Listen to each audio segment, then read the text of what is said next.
The wait is over, mga ka-showbiz, dahil mukhang magbabalik tambala na ang on-screen love team na sina Donnie Pangilinan at Bel Mariano, o mas kilala bilang Don Bel.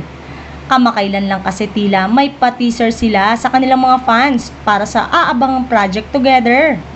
Sa pamamagitan ng joint Instagram post, makikita ang dalawa sa isang dinner table na nakawaki post. Hirit pa ng kapamilya star. BTW cooking, something up, hope you're ready. Bukod dyan, magkasama nga muli ang dalawa after nilang sumabak sa Asap Natin To California.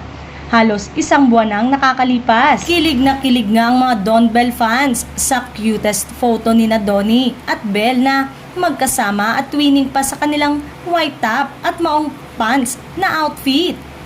Kita sa mga comment ng fans na namiss talaga nila ang Don Bel sa isang proyekto na huli pang napanood nung sa una nilang teleserye na Can't Buy Me Love.